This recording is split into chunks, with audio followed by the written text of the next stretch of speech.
दादा, तुम्ही आजपासून गेवराई तालुक्याचा दौरा करणार आहात. कसा दौरा असणार आहे हा? किती गावांचा असणार आहे? गोदापट्ट्यातले अर्धे गाव झाले होते, हं. अर्धे राहिले होते.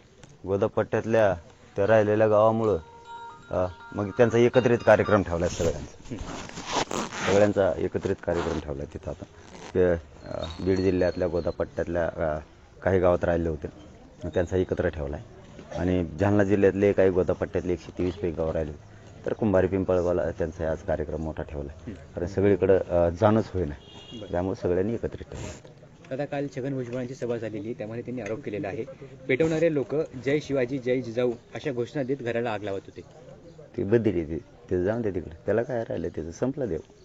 त्याला तेवढंच राहिलं आता, नुसतं बोंबलतंय आणि गरीब ओबीसी बांधवात आणि गरीब मराठा बांधवात नाराजी पसरवण्याचं काम करतो. पण ते ओबीसी बांधवांना ओळखले आता, ते राजकारणी मनुष्य आपला फायदा. अमृत नोनी आर्थो प्लस, ये एक प्रूवन फॉर्मूला है। इसमें मौजूद नोनी फल के गुण और आयुर्वेदिक जड़ी बूटियां शरीर को जरूरी पोषक तत्व देने के साथ साथ हड्डियों और जोड़ों के घिसने, उनमें होने वाले सूजन और दर्द को रोकने में मदद करता है। दर्द मुक्त जीवन के लिए अमृत नोनी आर्थो प्लस करून घेतोय. ते काय का ते काय त्याला म्हणजे महत्वच द्यायचं नकोय. बीडमध्ये जाळपोळी ज्यांचं घर जाळलं ते संदीप क्षीरसागर यांना घेऊन रोहित पवार हे जरंगे पाटलांच्या भेटीला कशाला गेले, असा सवाल भुजबळ यांनी उपस्थित केलेला आहे. त्याला विचार ना, मला काय विचारतो काय कोण कोणाकडे भेटायला जावं? तू का मालक आहे का त्यांचा? तू का मालक आहे का त्यांचा?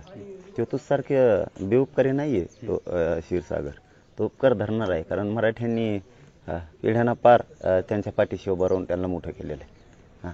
तुझ्यासारखे बेमान थोडे आहेत ते, की मराठ्यांनी तुला मोठं केलं पण तो बेमान झाला आणि मराठ्यांच्या पोराचं आरक्षणावरून वाटोळ करायला लागला. तुझ्यासारखे नाही आहेत ते, कारण जो तो भेटायला आलाय, तुला कुणी येत नाही, त्याला आम्ही काय करावं? तुम्ही फिरणार आणि हॉस्पिटलमध्ये जाऊन झोपणार. जरंगे पाटलांचं नाव न घेता भुजबळ यांनी तुला काय माहिती मी काय करतो? मी काय करतो तुला काय माहिती? मी रात्रंदिवस फिरतो. शरीराला त्रास झाला की सलाईन घेतो. दुसऱ्याची आत्ता काल सलाईन तोडून आलोय, निघालो परत मराठ्यात. रात्रंदिवस लोकांच्या दारात. तू सारखा लोकांचा वापर करून घेणारा नाही आहे मी रात्रंदिवस सलाईनवर जगल्यासारखा रात्रंदिवस फिरतो.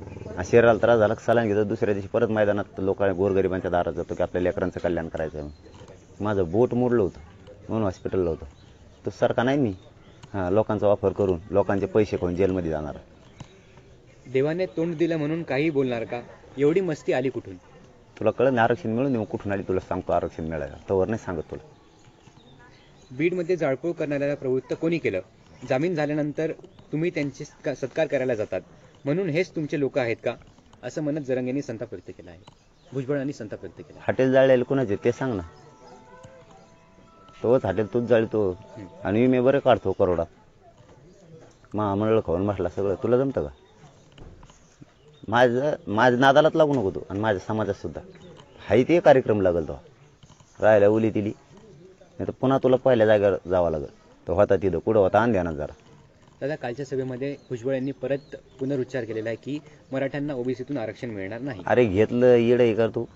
घेतलं तू येडा आहे, तुला काही कळत आहे का नाही म्हणा? घेतलं गेले मराठी ओबीसी आहेत, थोड्या दिवसात सगळे जातील. तुला गेले तरी कळत नाही का? कशाला मंत्री झाला उगाच? जरंगे सासूरवाडीत देशी दारू पिऊन पडलेला असतो आणि तू कुठं असतो? आणि तू कुठं असतो? तू सासूरवाडीतच पडलेला असतो. तू कुठं असतो? ती सासूरवाडी नाही आहे तिथं. बीड जिल्ह्यातले लाखांना लोक आलेले. तिथे गोदापट्टा पाण्याचा परिसर आहे, ग्रीन बेल्ट आहे. इथं प्रत्येकजण स्वतःचे काबाड कष्ट करतो आणि घाम गाळून तिथं उदरनिर्वाह करतो. तुझ्यासारख्या असं गोरगरीब लोकांचे पैसे खाऊन जेलमध्ये जाऊन कांदे खाऊन नाही येत आम्ही माघारी. घामगाळीत आम्ही इथं कष्ट करतो. तुला सासरवाड्या तरी माहीत पाहिजे कुठल्या. तुझ्यासारखं काय तू साठाण्यात गेला तिथं सासर तो मग मला माझं काढलं ना, तुला डोळ्याला पाणी तो रडाव का माराव सुद्धा कळणार नाही. तो इतकं माहिती आहे मला काढायला नको लोक. भुजबळ यांनी सांगितलं आहे की मुंबईत 3 कोटी नव्हे तर 3 लाख लोक येणार. तुला काय माहिती रे? येडपट पुढल 3 कोटी येणार आहेत. किती येणार तू बघायला ये फक्त, मग कळन तुला. मुंबई जवळ आल्यावर ये, पण आताच नको येऊ. कारण आम्ही सुद्धा तुम्हाला डाव खेळता येतात, आम्ही सुद्धा गनिमे काय खेळणार. जाताना आम्ही सुरुवातीला थोडी आहेत. तू मुंबई जवळ आल्यावर बघ मराठ्यांचा वेडा कसा पडतो. दादा, शेवटचा प्रश्न आहे. जालन्यात मागील 2 महिन्यात 200 गावठी पिस्तूल आल्यात. यांचा काय प्लॅन आहे शोधून काढा. जालन्यात जे गावठी पिस्तूल आहे त्याला राजकीय नेत्यांकडून रसद पुरवली गेली असा आरोप भुजबळ यांनी केला. मुख्यमंत्र्याला आणि गृहमंत्र्याला माझी विनंती त्याची चौकशी करा त्या भुजबळचीच. याला कसं काय माहित होतं? ह्यो तर आमच्या त्यांच्या लोकांना घेऊन देत नाही आणि आमच्या याच्यात घुसवीत नाही.